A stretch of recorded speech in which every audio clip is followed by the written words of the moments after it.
For the next 2.5 months, NHL fans are going to be stuck in the abyss known as the offseason, one of the most plain and boring times of the year for hockey fans. However, there have been some movement around the league, which has helped some teams improve.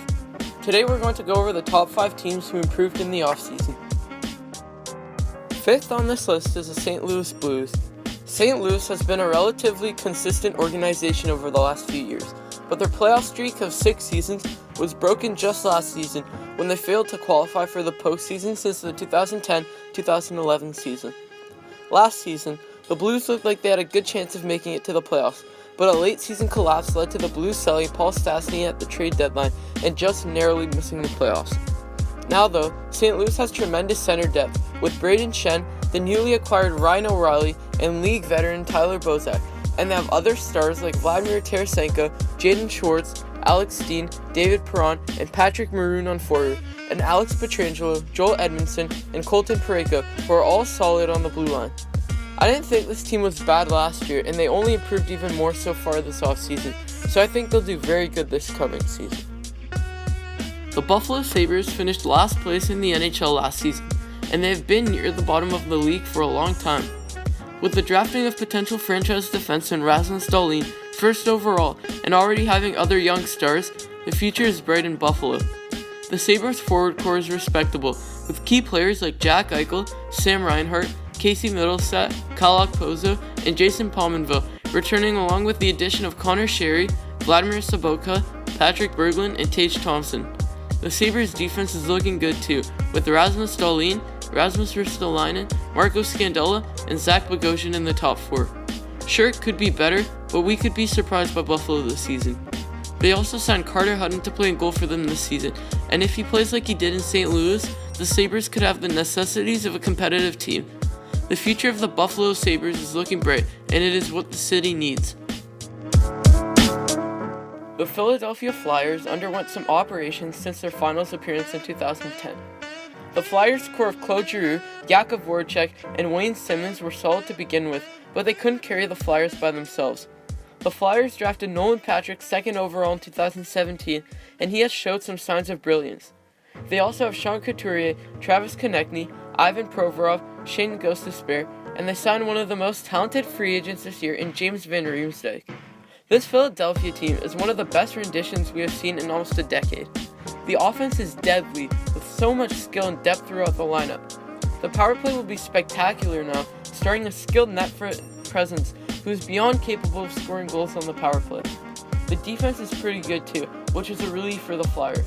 The only big weakness in Philadelphia's game is the goaltending, which doesn't look too good. Brian Elliott and Michael Neuwirth both are fringe starters, so the role of a starter is split between the two, and that doesn't always work too good. In a few years, once Carter Hart is developed though, the Flyers will be strong in every position and will be a force to be reckoned with. For now though, they sit at the 3rd spot on this list. One of the biggest winners of free agent frenzy, if not the biggest winner, this offseason was the Toronto Maple Leafs. Just in case somehow you haven't heard, John Tavares, who is the New York Islanders franchise centerman, signed with his hometown team, the Toronto Maple Leafs, for a 7-year, $77 million contract with an average annual value of $11 million per year. This was a huge signing for Toronto and will definitely make them a better team down the middle, with a center core of Matthews, Tavares, and Kadri on their top 3 lines. Toronto's top 6 forwards are fantastic, and they are one of the best top 6 the NHL has seen in a long time. However, the forward depth that Toronto specialized in over the last couple of seasons has slightly diminished. Losing JVR, Bozak, and Komarov to free agency was a blow to their depth, as they could have been an entire 3rd line that the Leafs had to let go. The goaltending in Toronto, led by Frederik Andersen, is impressive, but the Maple Leafs' most glaring weakness is their defense. Riley is a very solid defenseman, and it is arguable if he is a number 1. Gardner and Zaitsev are shaky on the blue line and don't really give Leafs fans much confidence while watching. Ron Hainsey is still good, but he has slowed down due to age, and he isn't the same player he was a couple seasons ago during the Penguins' 2nd Cup win. Travis Dermott showed brilliance last season, and if Connor Carey can step up his game, the Maple Leafs defense could go from Swiss cheese to a brick wall like that. With all my nitpicking though, many critics have the Leafs as the Stanley Cup favorites for next season, so I guess only time will tell. The Carolina Hurricanes have been the definition of mediocrity over the last decade. They haven't made any memorable moments, and they have been near the bottom of the league in almost every statistic.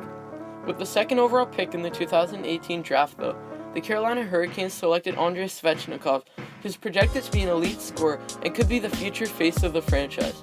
The Hurricanes didn't waste any time after the draft to start improving their team, as seen when they traded Noah Hanifin and Elias Lindholm to the Calgary Flames in exchange for elite defensemen Dougie Hamilton, Michael Furlan, and Adam Fox. The Hurricanes' defense core was already respectable before the blockbuster trade, and it only got better.